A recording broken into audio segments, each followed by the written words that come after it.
All right, welcome back, everybody. May the Most High bless you. I pray y'all are having a blessed weekend as we give the Most High all the honor, the glory, and all the praise. My title now says, The Snake in the Garden. The snake in the garden. Was it really a physical snake, or was it just symbolic? And according to who you are, what you believe, you might look at this video different. But I'm not doing this video to argue with nobody, to debate in no kind of way. And if you're looking for a debate, I'm not even going to respond back. I'm not on here to win debates and arguments, but to answer questions and win lost souls for the Most High. So I want to say that off the top first. And y'all keep us lifted up in prayer. We just had a 3.3 earthquake down here, but everybody's all right. We know things are going to get worse before they get better. So y'all keep us in prayer down here as I keep you lifted up in prayer. The snake in the garden. How do you look at this in the garden? What do you really believe in general? Is it a physical snake, or, like I said, was it a snake at all, or is this just symbolic? Some look at it both ways. Like I said, according to who you are. Now, we know that in the Bible, snakes are mentioned plenty of times, especially in the wilderness. But what I want to do is go back to Genesis 3 and 14. I want to preach off of that. Genesis 3 and 14. You see in chapter 3, you see the first sin. And then after that, when you keep reading, you see the trouble with sin. And like I say, we know the story about in the garden. And Sister Tangi, you asked me a question about a month ago about the snake.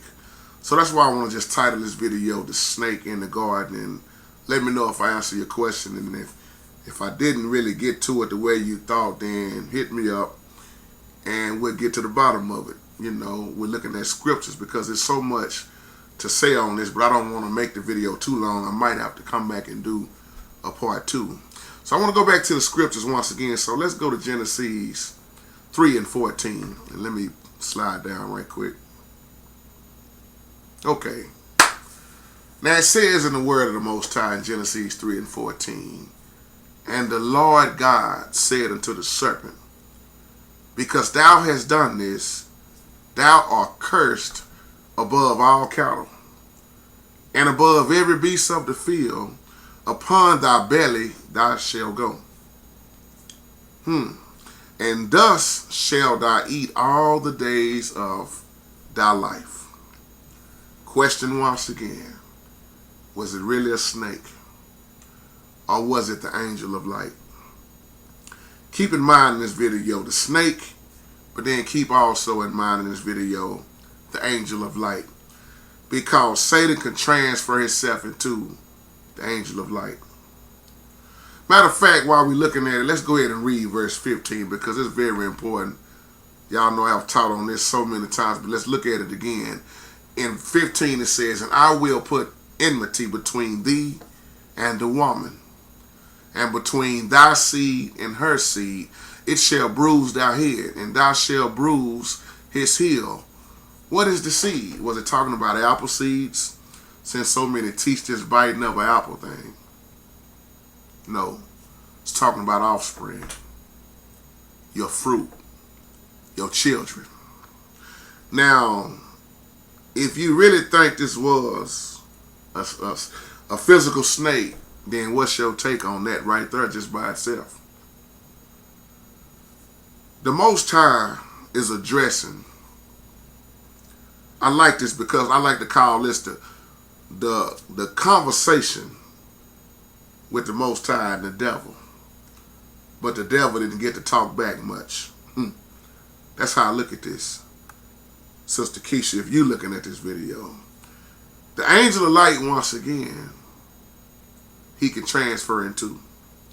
Now, in the book of 2 Corinthians, Paul told the Corinthians in chapter 11, around verse 14, it says, And no marvel, for Satan himself is transformed into an angel of light. Now, that angel of light, let's look at Lucifer. We know what his name means. But he failed. Y'all hear me oftentimes in the older videos say Lucifer, who fell as Satan, who is a devil, a serpent, a dragon. So many names that he got, so many symbols. But when you break down what the symbols mean, it's talking about that one who failed. The beautiful one who was created so wonderfully. Who his pride, he messed up. He wanted to worship. So when you look at what Paul says, how he can transfer himself into an angel of light, then what do you really see with this accuser, this devil? Paul reminds us that the serpent appeared to Eve as an angel of light, not a physical snake. But even if, like I say, but according to who you are and what you believe, I see how people look at it both ways, but I want to go a little bit deeper, looking at this spiritually and using this as a symbol, and the serpent as a symbol, because that's one of his names, is the serpent, the snake, if you want to say. But when you look at this angel of light, that's the way he really appeared to Eve, my belief. Now, somebody might not agree with that. Not a real live snake, but I understand if you do. Said you get no argument for me the way it go. I understand you. And I'm not knocking what you believe. I'm just looking at it differently. You know, we gotta sometimes we don't want to allow our minds to go a little bit deeper. We want to just say, okay, that's what it means and that's it. But the reason why I'm saying is because you have to rightly divide the word. Because saying certain things and then just stopping, that's why you got all this confusion about what really went on in the garden. Because most people won't really, do the real studying and go back to the original, the Hebrew, Greek, the meanings of these words versus just looking at English words. When you break down what these words really mean, and keep in mind that they wasn't speaking in English. They wasn't speaking in English with this back then. It wasn't even thought of. So you have to look at their language. Get the real deal on these scriptures, because he's also known as a dragon. Revelation showed us that. So understanding the symbols once again is so important. But going back to verse 14, now I want to point this out. Snakes do crawl on their belly. We know that. Now, when you think about that, how snakes crawl on their belly, but let me ask you a question. But do they literally eat dust? Now, I'm going to ask you that again. They crawl on their belly, but do they literally eat dust? I've never seen a snake eat dust. Maybe you have. I've never read really about a snake eating dust, but maybe some of y'all have. What's your point, JT? When you look at this symbolically and spiritually, as the Most High laid this in my spirit, the Most High showed us how he pretty much humiliated Satan. Now you got a great debate, because a lot of people say Satan never was in the garden. The tree of knowledge of good and evil was not Satan. See, I go a little bit deeper than these. I like to say a lot of these Baptist preachers with these feel good sermons and these cover up sermons to try to cover up what really goes on when the Bible started addressing seed, sex, offspring, children. We want to block that part out of the Bible. That's why a lot of people don't know where we at right now, because they never understood the beginning. But let me tell you something off the wall right here that you might not agree with. The serpent's children have been around her for a long time. Satan's children been here. God humiliated Satan. So after the sin took place, one of the most humiliating things that anyone can be really forced to do is when you have to lie on your belly in the dirt. And what that means is that your pride has been brought down all the way. God broke Satan down, and he saw shame. And he been mad and trying to get back even ever since. He want to worship. Because of who Lucifer was. And then the Most High showed him who was really boss.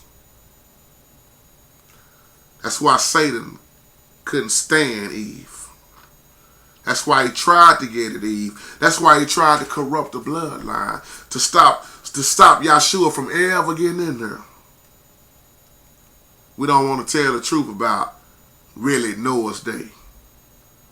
The mixing of what they did to the animals, and then you wonder why in Leviticus the Most High commanded not to lie with the animal. Let you know somebody done it before. How they corrupted whatever they could get their hands on. Because they was trying their best to destroy it all. But we want to sit around here and nitpick and pick certain things to preach about and leave stuff important like the seed out. Y'all, he told Eve, the devil, told her, if you eat of this fruit, he told her that you was going to be just like the Most High. You will be like God. You will be knowing good and evil. And she listened at that. But when you catch the story, the Bible say the serpent was pleasing to her eyes. So I'm talking about the Greek meaning of the words. He beguiled me. He seduced me. Touch, to lay. We don't want to tell the truth. What amazes me is that a lot of people believe that the fallen angels or the watchers, which the book of Enoch will call them, how when they came to earth, they mated and had sex with the daughters of men. Some people believe that they could have sex and produce, but they can't believe that Satan could. Now remind you once again, he transfers into an angel of light. Truth be told, he looked just like one of us. Handsome. Beautiful. But we don't want to see that because we got him looking like Hollywood. To answer your other question, Sister Keisha. But he told Eve. But the thing is, when you look at the fall of Satan, it had to occur a long time before what happened in the garden. Think about it. That's why it's so important to teach the truth. When he fell, it was so long ago before the garden. They go to show you how long the devil been around. He been doing what he can, all he can, because he know his time is running out. God really showed the angel of light he was defeated in the beginning. Now, once again, I want to read this one more time about enmity. When the Most High said he was going to put enmity between him and the woman, his seed, her seed, a lot of people don't catch that. He said he shall bruise your head and you shall bruise his heel.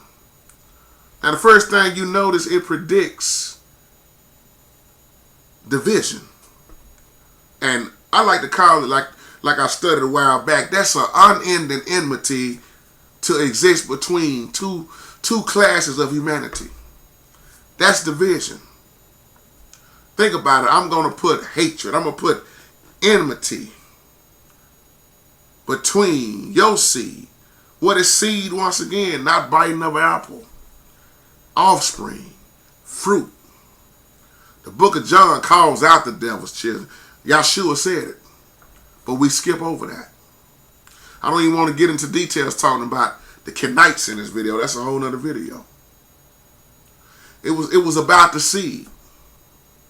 You ever in your family see kin folks who hate each other? They ain't never got along and they ain't gonna never get along. They been divided up, just like most churches are divided up.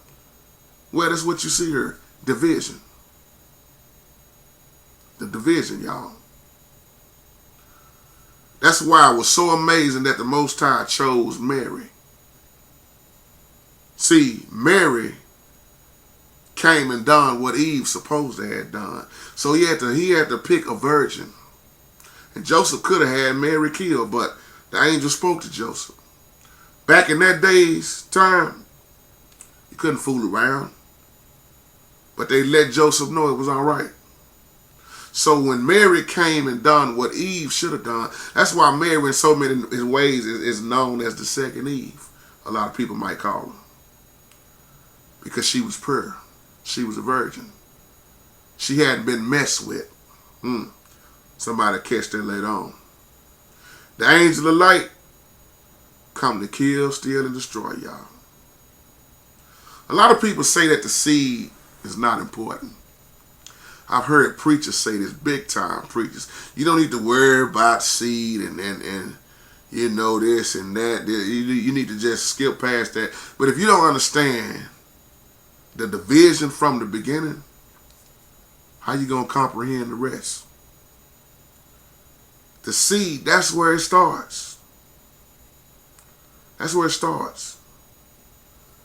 See, you know, women all the time will tell you how you ain't carried no baby for 9 months. You ain't been in labor, hours and hours like I was. You don't know how I feel to be this and feel that. We don't, and we never will. God designed us as man.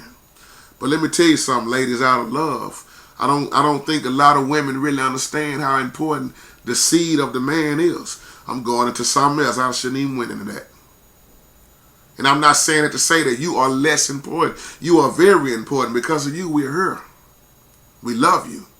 But I'm trying to bring out some more truth because a lot of ladies don't understand about the seed. The seed of the man, that is the line of the descendant. And you think about it, all the genealogies of the Bible trace the line descended through the male, not the female. That's how important the seed is of the man.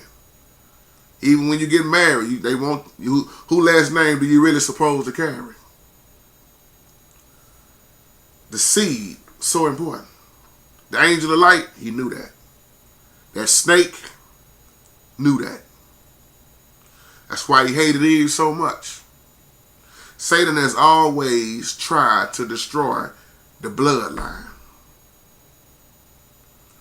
So why do you think this is more important than just talking about a talking snake? Which I don't teach no way. I know the Most High made a donkey speak. That's why I say I can see people looking at it both ways. But when they really come down to it, what do you get out of it the most at the end? Do you really just look at this as a biting of an apple and a physical snake? What do you really see? I'm just asking questions, y'all. This is a give me some feedback, video. An angel of light, once again, can look just like you and me. That's why I'm going to say this in this video once again, like I said in a lot of others. That's why a lot of people don't understand that everybody on the earth right now is not human. A lot of people don't believe that the fallen angels are back. You got a great argument. Because a lot of people don't really know who they looking at on a daily basis. When the angel of light, this thing is deeper than what I'm saying, y'all. Now, and let me tell you why. Because light is so important. And when you look at, now catch what I'm saying about angel of light and why Satan uses this so much. In the Bible from studying, you all know this already. Light is a spiritual metaphor for what? Truth. Think about a lot of the scriptures in the Bible. Think about why Paul told certain people to come out of the darkness and live in the light. Think about why our Father said you should be the light of the earth, the salt of the earth. Darkness was created for the devil. In the Bible, the light is a spiritual metaphor for truth, and that's God's unchanging nature. So, when we are in the light, we with the Father. Satan knows that. See, light is the place where love dwells, y'all. And when you think about that, look at Eve again. Now check this out. This got to be more than just a physical snake looking good to her. See, Eve saw the angel of light who was pleasant to her eyes. The Bible don't even tell you Adam was more beautiful looking than Satan do it. But isn't it amazing in the Bible? It goes into details and describes to you how beautiful Lucifer was. And you just picture that in your mind, and then you picture a woman, Eve, who sees something so beautiful, so pleasant to her eyes, that she had to really figure out what it was all about. She saw how beautiful the tree of knowledge of good and evil was. Who was that tree? Satan. Satan. Disguising himself as an angel of light. Or if you believe it the other way, as a physical snake. So I'm saying that about light because that means Satan plays on that. He uses that to deceive us. He wants us to think that we doing good when we really doing bad. The angel of light. He appears that way as that creature, as that angel of light, so he can draw us to him with his lies. Let me tell you something. That old devil presents sin so good to us because it's pleasing and it's beautiful and it's to be desired. Think about this. If sin didn't feel so good, you probably wouldn't even do it. Most people you know is fighting with sex or whatever their sin is. Satan knows what you like, and he knows what to present to you. See, you can't present me no dope.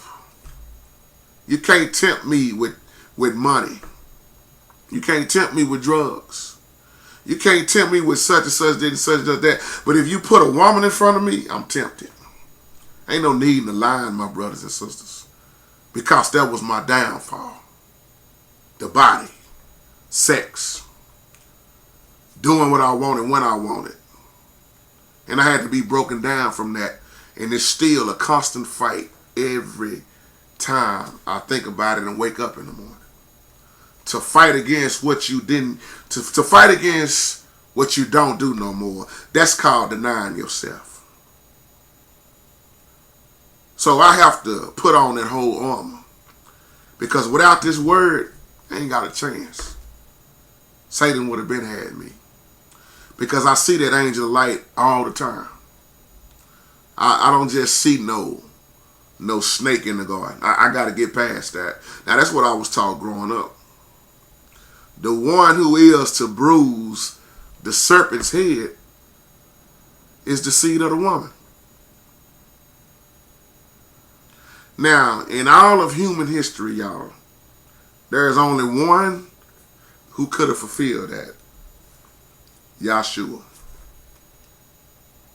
And when he went to the cross, that says it all. So to me, sister, the serpent, the snake in the garden, to me, it was Satan. And most people won't agree with that, and that's fine. But like I say, I can still look at it your way. That's why I said earlier, you ain't gonna get no argument out of me. I can look at it the majority of the Baptist teaching way, but then I look at it the way Yahshua showed me. Y'all, let's look at something here as we close. If Satan was only used in the form of a snake for his purpose, why curse an entire species of animals for something that Satan did? Just a question. To the ones who really look at it literally. Why would God just curse a snake? Do you think the snake was walking and talking before that? Just a question before I close. Since you're going to look at it as just a snake, a literally physical snake, do you think he could walk before that? Just a question. Or do you see more than just? Let me ask it like this. Do you see a physical snake and a spiritual snake? Or do you just see a physical snake? You already know who the spiritual snake is. Because his name, once again, is serpent. Dragon. But when you start putting the scriptures together, when you keep studying, I ain't talking about just Genesis, when you compare scriptures with scripture, especially when Revelation calls him the dragon. He's got many names. Yahshua is known for more than one name. That's why Satan is an imitator. He's a copycat. The English version is calling Jesus the Christ. Christ didn't have a last name when you look at it like that. It was the Christ, the anointed one. Christ. But then he's also known as the Lamb. In some cases, he's known as the Son of Man. He's known as the Tree of Life. Symbolically, what do we see? So with that being said, my brothers and sisters, thank you for tuning in. May the Most High bless you and keep you. Have a wonderful, wonderful weekend. Peace.